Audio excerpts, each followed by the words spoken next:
Après cela, Jésus continua à parcourir la Galilée, il voulait en effet éviter la Judée où les Juifs cherchaient à le supprimer. Cependant, on se rapprochait de la fête juive des cabanes. Ses frères lui dirent alors, tu devrais quitter cette région et te rendre en Judée pour que, là aussi, tes disciples puissent voir les œuvres que tu accomplis. Quand on veut être connu, on n'agit pas avec tant de discrétion, puisque tu accomplis de si grandes choses, fais en sorte que tout le monde le voie. En effet, les frères de Jésus eux-mêmes ne croyaient pas en lui. Jésus leur répondit, le moment n'est pas encore venu pour moi, en revanche, pour vous, c'est toujours le bon moment. Le monde n'a aucune raison de vous haïr, mais moi, il me déteste parce que je témoigne que ses actes sont mauvais. Vous donc, allez à la fête, pour ma part, je n'y vais pas encore car le moment n'est pas encore venu pour moi. Après leur avoir dit cela, il resta en Galilée. Cependant, quand ses frères furent partis pour la fête, il s'y rendit lui aussi, mais secrètement, sans se montrer.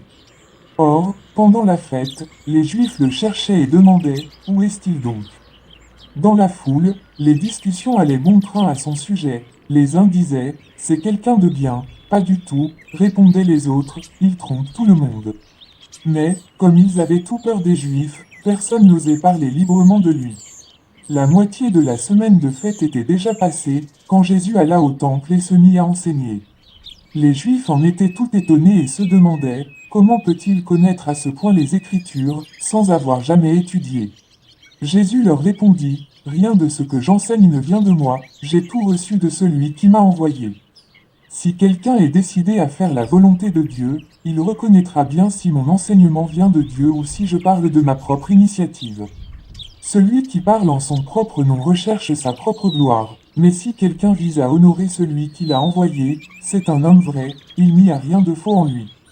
Moïse vous a donné la loi, et pourtant, aucun de vous ne fait ce qu'elle ordonne. Pourquoi cherchez-vous à me tuer? Tu as un démon en toi, lui cria la foule, qui est-ce qui veut te tuer? Jésus reprit la parole et leur dit, il a suffi que je fasse une œuvre pour que vous soyez tous dans l'étonnement. Réfléchissez, Moïse vous a donné l'ordre de pratiquer la circoncision, rite qui ne vient d'ailleurs pas de Moïse, mais des patriarches. Or, cela ne vous dérange pas de circoncire quelqu'un le jour du sabbat. Eh bien, si on circoncis un garçon le jour du sabbat pour respecter la loi de Moïse, pourquoi donc vous indignez-vous contre moi parce que j'ai entièrement guéri un homme le jour du sabbat? Cessez donc de juger selon les apparences, et apprenez à porter des jugements conformes à ce qui est juste. En le voyant, quelques habitants de Jérusalem s'étonnaient, n'est-ce pas celui qu'ils veulent faire mourir? Or, le voilà qui parle librement en public et personne ne lui dit rien. ESTCE que, par hasard, nos autorités auraient reconnu qu'il est vraiment le Messie.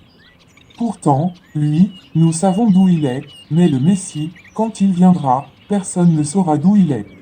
Alors Jésus intervint d'une voix forte, et on l'entendit dans toute la cour du temple, vraiment. Vous me connaissez et vous savez d'où je suis. Sachez-le, je ne suis pas venu de ma propre initiative. C'est celui qui est véridique qui m'a envoyé, vous ne le connaissez pas. Moi, je le connais, car je viens d'auprès de lui, et c'est lui qui m'a envoyé. Alors plusieurs essayèrent de l'arrêter, et pourtant personne ne mit la main sur lui, parce que son heure n'était pas encore venue. Cependant, beaucoup, parmi la foule, crurent en lui. Quand le Messie viendra, disait-il, accomplira-t-il plus de signes miraculeux que n'en a déjà fait cet homme-là? Ce qui se murmurait ainsi dans la foule au sujet de Jésus parvint aux oreilles des pharisiens. Alors les chefs des prêtres et les pharisiens envoyèrent des gardes du temple pour procéder à son arrestation. Jésus déclara, je suis encore pour un peu de temps parmi vous, ensuite je retournerai auprès de celui qui m'a envoyé. Vous me chercherez, et vous ne me trouverez pas, et vous ne pouvez pas aller là où je serai. Sur quoi, ses auditeurs se demandèrent entre eux, où va-t-il aller pour que nous ne le trouvions pas? Aurait-il l'intention de se rendre chez les Juifs dispersés parmi les non-Juifs?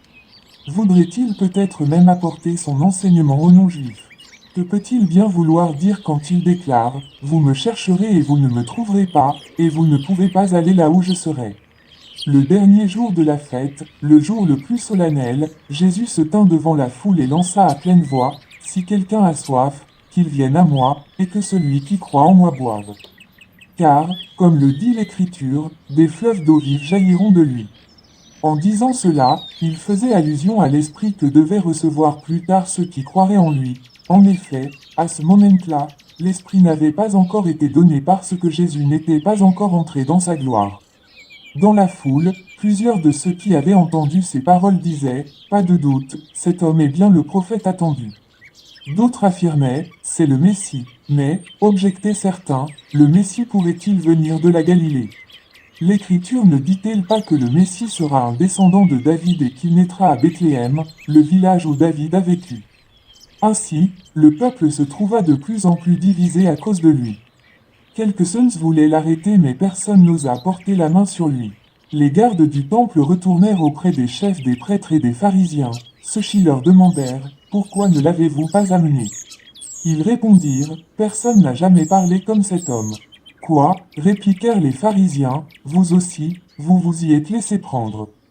Est-ce qu'un seul des chefs ou un seul des pharisiens a cru en lui? Il n'y a que ces gens du peuple qui ne connaissent rien à la loi, ce sont tous des maudits. Là-dessus, l'un d'entre eux, Nicodème, celui qui, précédemment, était venu trouver Jésus, leur dit.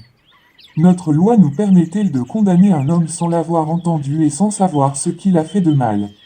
Es-tu, toi aussi, de la Galilée? Lui répondirent-ils, consulte les Écritures, et tu verras qu'aucun prophète ne sort de la Galilée.